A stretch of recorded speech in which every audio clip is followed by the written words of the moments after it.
Seven standard. आज हम इस वीडियो में साइंस चैप्टर 7 को डिस्कस करेंगे। आज का हमारा टॉपिक है weather, climate and adaptation of animals to climate, यानी कि वेदर के बारे में बताएंगे, क्लाइमेट और एनिमल्स किस तरीके से इस क्लाइमेट के साथ एडजस्ट करके सर्वाइव करते हैं। जैसे कि हमें पता है, जब भी हमारे घर पे कोई फंक्शंस होता है, चाहे वो रीजनल फेस्टिवल्स हो या कोई शादी वगैरह हो, तो हमें हमेशा वेदर को दिमाग में रखते हुए काम करना होता है। या तो ऐसे टाइमिंग पे हम लोग फंक्शंस करते हैं जिस टाइम बारिश होने की चांसेस कम होता है, या तो रेनी सीजन में कोई प्रोग्राम करना होता है तो हमारा पंडाल जो होता है वो बहुत थोड़ा सा मजबूत करना पड़ता है, जैसे बारिश से पानी ना जमा हो जाता है। अच्छा, इसके बाद भी you must have heard the expert discussing the weather on radio और television before the start of a game such as a cricket match. जब भी कोई क्रिकेट मैच और फुटबॉल मैच शुरू होता है तो आप लोगों ने टीवी में देखे होंगे या रेडियो में सुने होंगे, वेदर ब्रॉडकास्टिंग होता है, यानी कि तापमान कैसा है, टेम्परेचर कैसा रहेगा, इसके बारे में बताया जाता है। क्योंकि कई बार क्या होता है, मैच शुरू हो जाते हैं लेकिन क्लाउडी वेदर जो होता है मैच के लिए एक बहुत बड़ा कार्ड्स बन जाता है, यानी कि अगर बीच रास्ते में बारिश शुरू हो जाता है तो मैच बिल्कुल ख़त्म हो जाता है, मैच को रोकना पड़ता है। और जब भी हम किसी क्लाउडी डे में घर से बाहर निकलते हैं तो हमारे पेरेंट्स हमें हमेशा कोई अम्ब्रेला या रेनकोट वगैरह कैरी करने के लिए कहते हैं। अच्छा, हमारे जो रेडियो में, टेलीविजन्स में एंड न्यूज़पेपर में हमें रेगुलर वेदर रिपोर्ट मिलते रहते हैं। या तो जब भी हमें कोई प्लानिंग करते हैं, if you are planning to go to a hill station जाने के लिए, we are asked to carry, हम अपने साथ वुलन क्लॉथ इसलिए लेके जाते हैं क्योंकि हमें पता रहता है हिल स्टेशन में टेम्परेचर डाउन होता है। और if you are going to a coastal area, अगर हम किसी समुद्री तटवर्ती एरिया में घूमने जाते हैं तो हमें साथ में वुलन क्लॉथ लेके जाने की ज़रूरत नहीं होता है, क्योंकि कोस्टल एरिया में ना तो ज़्यादा गर्म होता है ना तो ज़्यादा ठंड होता है, वेदर जो है प्रेजेंट रहता है। तो वेदर एंड क्लाइमेट ये दोनों डिफरेंट थिंग्स हैं, इन दोनों के बारे में जानना और दोनों के बीच में क्या फ़र्क होता है, इन चीज़ों के बारे में लर्न करना बहुत ज़रूरी होता है। तो in this chapter we will learn about weather and climate के बारे में पढ़ेंगे। वी विल ऑल्सो लर्न, हम और भी पढ़ेंगे, how different animals are adapted to the climate of their habitat, climate के साथ किस तरह से एडजस्ट करते हैं। सबसे पहले हम डिस्कस करेंगे वेदर के बारे में। वेदर क्या होता है?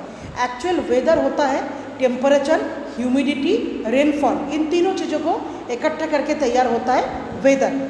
The maximum temperature during the past 24 hours, मतलब बीते हुए 24 घंटे का तापमान देखो इसमें दे रखा है 35 डिग्री सेल्सियस +3, यानी कि जो मैक्सिमम टेम्परेचर जो है नॉर्मल टेम्परेचर से 3 डिग्री ज़्यादा है।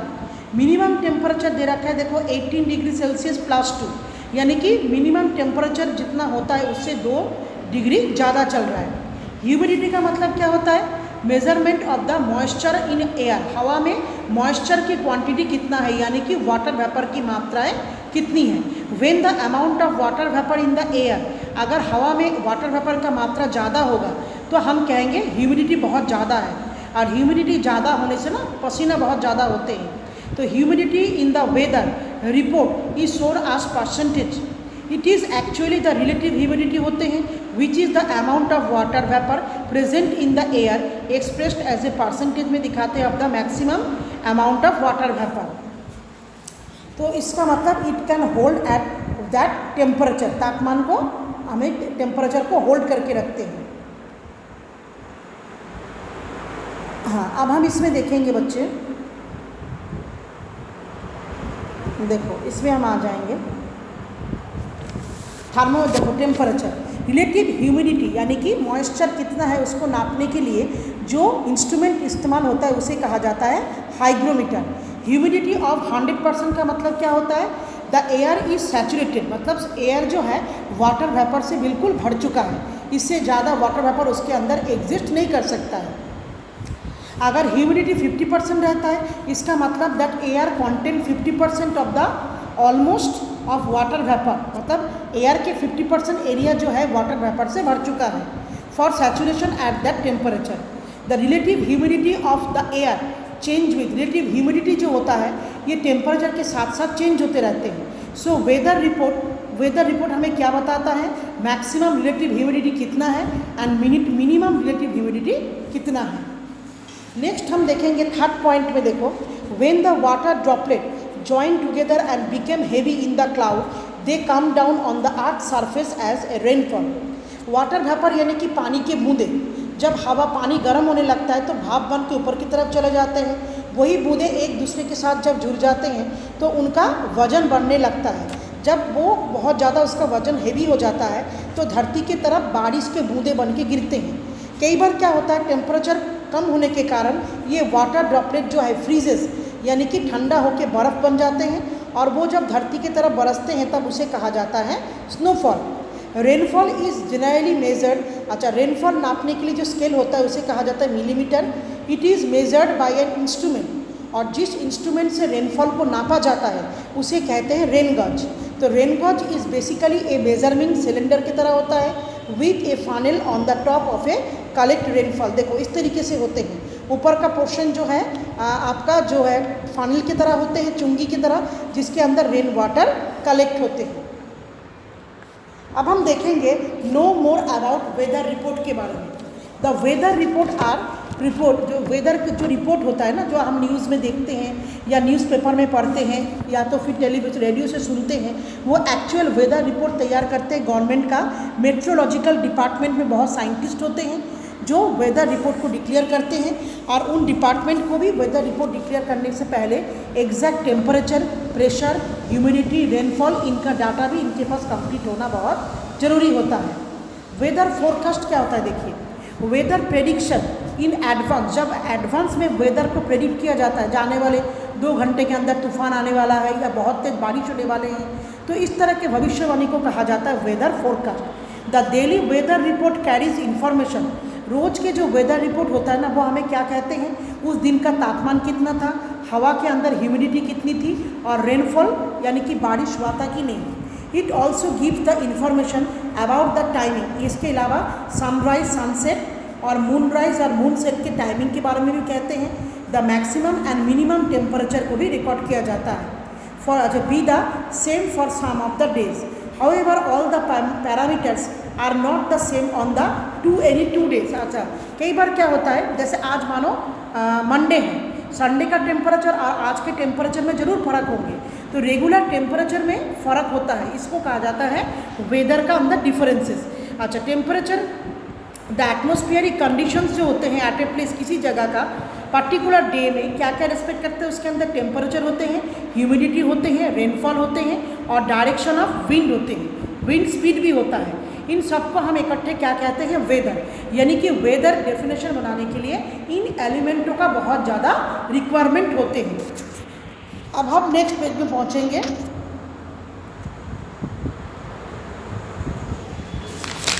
इसमें देखिए क्या होता है,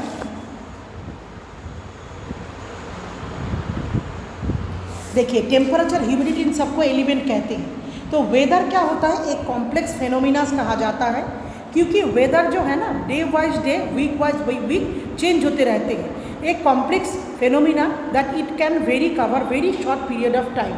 जैसे मॉर्निंग में मानो बहुत तेज़ धूप आ गया, दोपहर के टाइम फिर आसमान में बादल आ गए, बारिश हो गया, टेम्परेचर चेंज हो जाता है। तो if it is start raining, कई बार क्या होता है, दिन की शुरुआत जो है बारिश से होता है, रेनी वेदर कहते हैं। It is possible that heavy rain may vanish in the, कई बार क्या होता है दोपहर के 12-1 बजे तक ये बारिश बिल्कुल वैनिश हो जाता है। So weather is never constant anywhere, किसी भी जगह में वेदर रेगुलर वाइज सेम नहीं रहता है। All the 7 days of a week, एक हफ्ते में 7 days का अगर हम वेदर रिपोर्ट को कलेक्ट करते हैं तो आपको मैक्सिमम और मिनिमम टेम्परेचर के बीच में, किसी भी एक पर्टिकुलर जगह का मैक्सिमम और मिनिमम टेम्परेचर के बीच में काफ़ी सारे वेरिएशन मिलेंगे, ठीक है।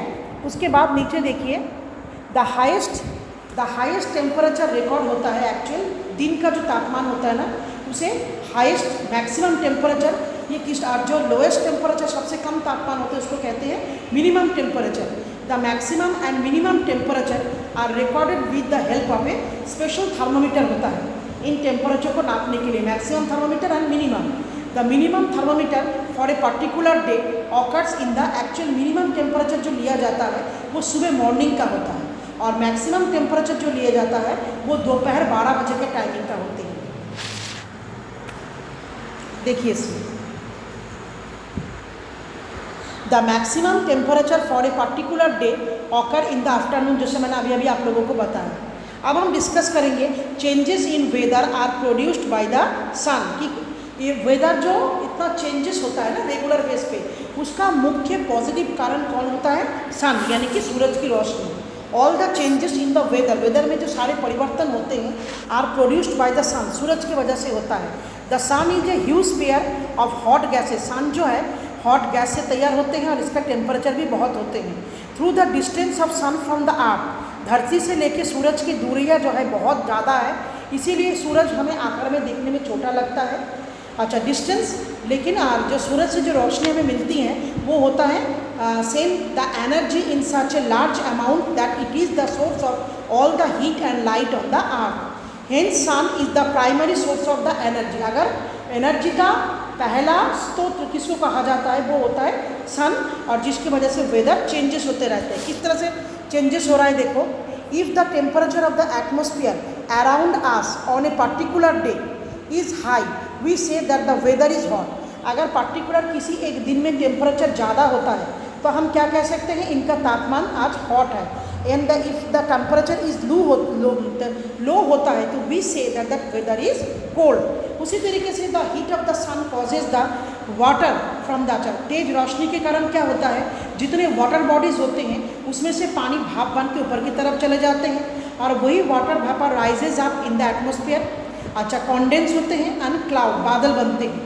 If there is a lot of water vapour और मॉइस्चर, अगर वातावरण में बहुत ज़्यादा वाटर वेपर या मॉइस्चर की मात्रा बढ़ जाती है, वी से हम कह सकते हैं that the weather is humid हो चुका है।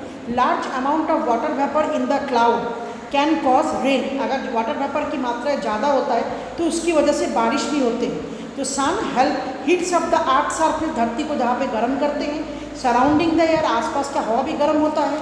हॉट एयर जो होता है राइजेज अप, वो ऊपर की तरफ चला जाता है उड़ के, और उसके जगह पे एक लो प्रेशर तैयार होता है और उस जगह को घेरने के लिए आसपास के एरिया से हवा उधर की तरफ जाते हैं, जिसे हम लोग कहते हैं विंड। सो विंड ब्लो, यानी कि हवा कितना तेज बहेगा और किधर की तरफ बहेगा वो भी डिपेंड करता है सन के ऊपर। If wind blow it is a large amount and at very high speed then we say the weather is windy. अच्छा, वी कैन नेक्स्ट हम देखेंगे, देखिए वी कॉन्क्लूड, तो इससे हम क्या नतीजे में पहुंचते हैं, that the weather that hot weather and cold weather, humid weather, rainy weather and windy weather, ये सारे जो वेदर्स है ना, ये कॉस्ट होता है बाय द सन की वजह से। A person living near the sea, जो लोग समुद्र के किनारे रहते हैं, रियलाइज, वो महसूस करते हैं at the weather at this place, उस जगह की जो टेम्परेचर है, गर्माहट है, is different from a hot of a place, से अलग है, और डेजर्ट एरिया से, नियर ए माउंटेन एरिया से। तो इसके साथ बेटा ये वीडियो लेक्चर्स मेरा कंप्लीट हो रहा है, लेकिन ये चैप्टर कंप्लीट नहीं हो रहा है। आगे वीडियोस में इस चैप्टर से जुड़े हुए हम और अलग कंटेंट को लेके डिस्कस करेंगे। Thank you students.